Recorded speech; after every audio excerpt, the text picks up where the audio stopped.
அவர் வந்து நல்ல பெர்ஃபார்மருங்க. இதுலேயும் ரொம்ப சூப்பராக பண்ணியிருக்கிறார். நான் ரேண்டமாக தான் ஆக்சுவலி படம் பார்க்க வந்தேன். ரொம்ப சூப்பராக இருந்தது படம். ஃபுல்லாக என்கேஜிங்காக இருந்தது. ரொம்ப காமெடி அண்ட் எல்லாமே எப்படி சொல்கிறது, மெசேஜும் அவங்க அழகாக கொண்டு வந்து காமிச்சிருந்தாங்க. செகண்ட் ஆஃப் வந்து லைக் ரொம்ப எமோஷனாக மட்டுமே கொண்டு போகாமல் அந்த எமோஷனுக்குள்ளேயும் ஒரு காமெடி சென்ஸ் வச்சு ரொம்ப சூப்பராக கொண்டு போயிருந்தாங்க. கடன் வாங்குறது கனெக்ட் ஆகலை, பட் இந்த ஃபங்க்ஷன்ஸ்க்கெலாம் போகிறப்ப ரிலேட்டிவ்ஸு அந்த திங்ஸ் அதெல்லாம் ரொம்ப அழகாக காமிச்சிருந்தாங்க.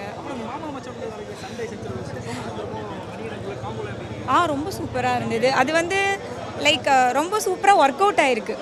இது மாதிரி நான் பார்த்ததில்ல, நல்லா பண்ணியிருக்காங்க மேடம். பார்க்கறதுக்கு நல்லா இருக்குது, நல்லா நடிச்சிருக்கிறாரு அவர். நமக்கு ஒரு ஃபேமிலியில் இருக்கிற மாதிரியே இருக்குது. அந்த ஃபேமிலிக்குள்ளேயே போய் வந்த மாதிரி தான் இருக்குது. நாங்கள் வாழ்ந்துட்டு தான் வந்திருக்கிறோம் அதுக்குள்ளே. ஆமாம், வேலை இல்லைன்னா வந்து மதிக்க மாட்டாங்க குடும்பத்தில். வேலை இருந்தனும் வேலைக்கு தகுந்த மாதிரி சம்பளம் இருக்கணும். சம்பளம் தான், பணம் தான் மெயின். அதுதான்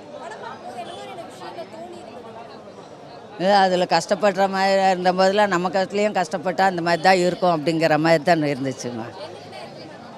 ஆமாம், அது பரவாயில்ல, 10க்கு போகும்போதே போடலாம். நல்லா இருந்தது. ஒரு இதெல்லாம் ஃபேமிலியோடு உட்காந்து பார்க்குற மாதிரி இருந்தது. என்ஜாய்மெண்ட் பண்ணோம்.